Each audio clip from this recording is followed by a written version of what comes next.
HS1 news में आप सबका इस्तकबाल है। आइए नजर डालते हैं आज के अहम खबरनामे पर। चीफ मिनिस्टर के चंद्रशेखर राव की ज़ेर सदारत रियासती काबीना की मीटिंग में इतवार को यहां प्रगति भवन में 2023 और 24 के रियासती बजट पर तबादला ख्याल किया गया और इसे मंजूरी दी गई। वजीर फाइनेंस टी हरीश राव पीर की सुबह 10:30 बजे असम्बली में बजट पेश करेंगे। काबीना की मीटिंग खत्म होने के थोड़ी देर बाद चीफ मिनिस्टर के चंद्रशेखर राव दोपहर में मुनक़िद होने वाली BRS पार्टी के जलसे-आम में शिरकत के लिए महाराष्ट्र के नांदेड़ के लिए रवाना हुए। पाकिस्तान के साबिक़ सदर जनरल परवेज़ मुशर्रफ इंतकाल कर गए। सिफारती ज़राए ने साबिक़ सदर जनरल परवेज़ मुशर्रफ के इंतकाल की तस्दीक की है। परवेज़ मुशर्रफ तवील अरसे से अमेरिकन हॉस्पिटल दुबई में ज़ेर इलाज थे। साबिक़ सदर के अहल खाना ने भी साबिक़ सदर जनरल परवेज़ मुशर्रफ के इंतकाल की तस्दीक कर दी। अहल खाना के मुताबिक परवेज़ मुशर्रफ का आज अलल सुबह दुबई में इंतकाल हुआ।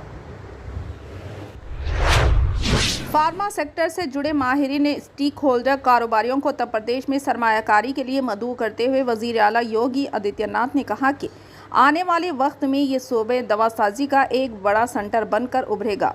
2 रोज़ा दौरे पर वाराणसी पहुंचे योगी ने हफ्ते को यहां बाबतपुर वाक़े एक कॉलेज अहाते में मुनक़िद सेमिनार से खिताब करते हुए कहा कि रियासत में फार्मा सेक्टर के लिए वाफिर इंसानी क़ुव्वत, बेहतर रोड कनेक्टिविटी, लैंड बैंक और महफूज माहौल दस्तियाब है। इन्होंने कहा कि गुज़िश्ता 9 सालों में फार्मा सेक्टर में बहुत से नए काम हुए हैं। यही वजह है कि आज हिंदुस्तान दुनिया के फार्मा बाजार में बड़े किरदार में नज़र आ रहा है।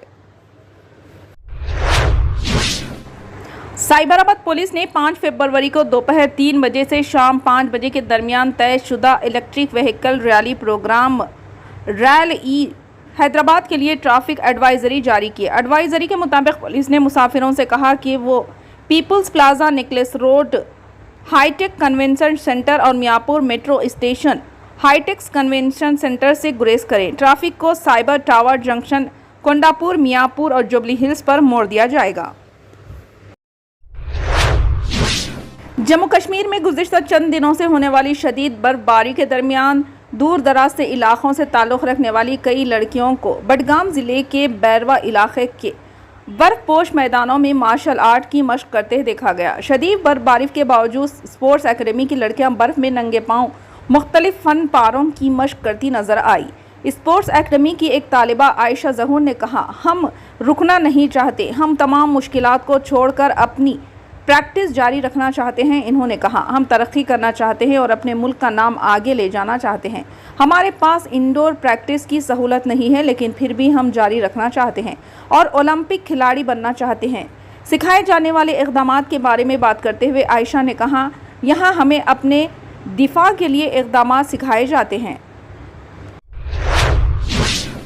नेशनल इन्वेस्टिगेशन एजेंसी ने हैदराबाद धमाकों की साजिश के मामले में मुकदमा दर्ज किया। मरकज़ी वज़ारत दाखिला ने इस केस की तहक़ीक़ात NIA के हवाले कर दी। इल्ज़ाम है कि इन नौजवानों ने गुज़िश्ता साल दशहरे के मौके पर शहर के मसरूफ़ इलाक़ों में धमाके करने की साजिश रची थी, जिसे सिटी पुलिस ने नाकाम बना दिया। जाहिद, माज हुसैन फारूक और मोहम्मद समीउद्दीन को पुलिस ने गिरफ्तार किया गया था और इनके पास से 4 दस्ती बम, 5.50 लाख रुपये नगद रकम और 5 मोबाइल फ़ोन जब्त किए थे। पुलिस ने इंकशाफ किया था कि दस्ती बम पाकिस्तान से नेपाल के रास्ते मनोहराबाद लाए गए थे। मुलजिमीन फ़िलहाल चंचलगुड़ा जेल में रिमांड पर है। बैरिस्टर असदुद्दीन ओवैसी सदर कुल हिंद मजलिस इत्तेहादुल मुस्लिमीन व रुकने पार्लियामेंट हैदराबाद ने कहा है कि तेलंगाना सेक्रेटेरिएट की इमारत ताज महल से ऊंची बनाई गई है, इसका इफ्तिताह होने वाला है। सदर मजलिस ने कहा कि हमारी हुकूमत से गुजारिश है कि सेक्रेटेरिएट की तामीर के दौरान जिन 2 मसाजिद को मुनहदिम कर दिया गया था उन्हें दोबारा खोल दिया जाए। बैरिस्टर ओवैसी ने कहा कि हुकूमत से उम्मीद है कि वो मसाजिद का इफ्तिताह करेंगे, क्योंकि अदालत में इस सिलसिले में हलफनामा दाखिल किया है। सदर मजलिस ने मजीद कहा कि इन मसाजिद में दोबारा नमाज होगी। मजलिस तहफ़्फ़ुज़ ख़त्म नबूवत शाख खानापुर के ज़ेर एहतमाम एक अज़ीमुश्शान फ़क़ीदुल मिसाल जलसे आम बउन्वान फितनों के दौर में हम अपने ईमान की हिफाजत कैसे करें 6 फरवरी बरोज़े पीर बाद नमाज इशा बमुक़ाम जामा मस्जिद खानापुर मुनक़्क़िद होगा।